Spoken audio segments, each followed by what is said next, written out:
So hi everyone, welcome back to a new video. और आज की वीडियो में हम लोग बात करने वाले हैं जैक दिल्ली काउंसलिंग 2025 के बारे में। तो बहुत दिनों से बहुत सारे कमेंट आ रहे हैं मेरे पास, लेकिन मैं रिप्लाई नहीं कर पा रहा। But yes, I am again on it. और इस बार का काउंसलिंग सेशन और जो भी आप लोगों की मदद मैं अपनी तरफ से कर सकता हूँ करने की पूरी पूरी कोशिश करूंगा। तो इस सीरीज की पहली वीडियो आज होने वाली है जैक दिल्ली काउंसलिंग क्या है, किस तरीके से होती है। पिछले 2-3 साल में काफी सारे बच्चों ने बहुत सारी गलतियां करी हैं। आप लोगों को पता होगा, मैं फ्री काउंसलिंग करता हूं। तो पिछले टाइम से बहुत सारे बच्चों ने बहुत सी गलतियां करी, जो गलतियां आप ना करो, इसलिए जैक दिल्ली के नोटिस से पहले ही 1 महीना पहले हम लोग ये वीडियो लेकर आ गए हैं।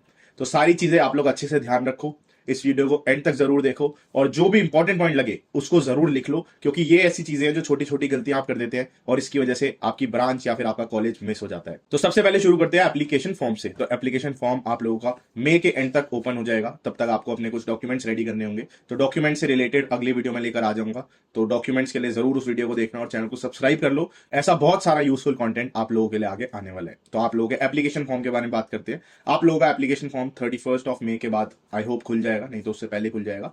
तो इसलिए जैक दिल्ली की जो वेबसाइट है उस पर आप लोग 20 मई के बाद जाना शुरू कर देना, देखना शुरू कर देना। अभी तो 2024 के सारे नोटिफिकेशन सारी चीजें डली हुई हैं, बट बहुत जल्दी ही 2025 का भी अपलोड होने वाला होगा। तो 1500 रुपए फीस होती है, रजिस्ट्रेशन करना जरूरी होता है। रजिस्ट्रेशन करने के बाद ही आप लोग जैक दिल्ली के DTU, NSUT, IIIT Delhi, IGET और DSU में एडमिशन ले सकते हैं। इनमें से 4 बहुत माने हुए कॉलेज हैं ऑल ओवर इंडिया में और काफी डिमांड रहती है, इसलिए आउट ऑफ दिल्ली के भी काफी सारे स्टूडेंट्स यहाँ पर अप्लाई करते हैं। बट दिल्ली के स्टूडेंट्स के लिए भी यहाँ पर 85% रिजर्वेशन है।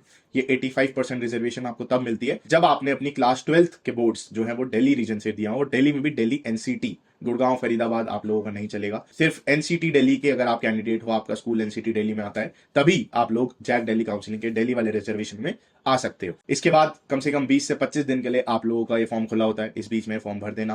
1500 रुपए जो फीस होती है वो नॉन रिफंडेबल होती है। एप्लीकेशन फॉर्म भरना बहुत जरूरी है, इसलिए फीस जरूर भर देना। बाकी इसके बाद इसमें मैंने आपको बता दिया कौन कौन से 5 कॉलेजेस आते हैं।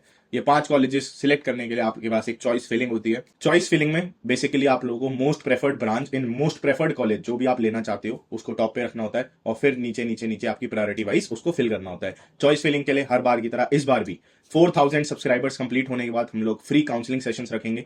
1-to-1 इंटरेक्ट करेंगे। किसी को 200, 300, 400, 500 रुपए देने की जरूरत नहीं है।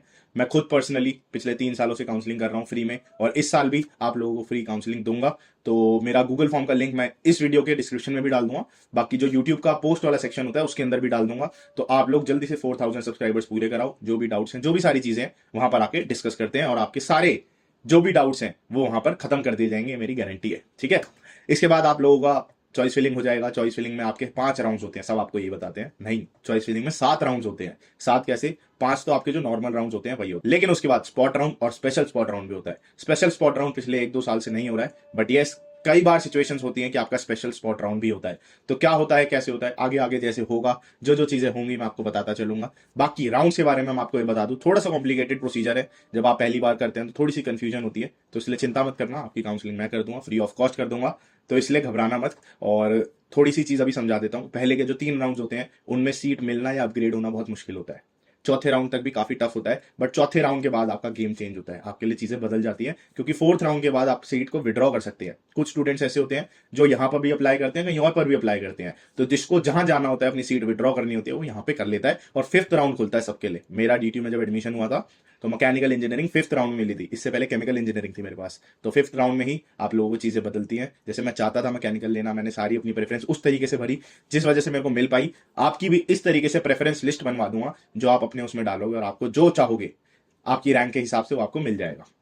अब आ जाते हैं कितनी सीट्स होती हैं भैया टोटल इन सारे कॉलेजेस में। तो 7317 सीट्स थी, 7317 सीट्स थी आपके लास्ट ईयर तक। इस साल शायद कुछ सीट्स बढ़ भी जाए, तो जैसा होगा मैं आपको बता दूंगा। अभी खैर ब्रोशर आया नहीं है, तो स्टे ट्यून्ड और चैनल को सब्सक्राइब जरूर कर लेना, ऐसा इन्फॉर्मेटिव कंटेंट आपको मिलता रहेगा।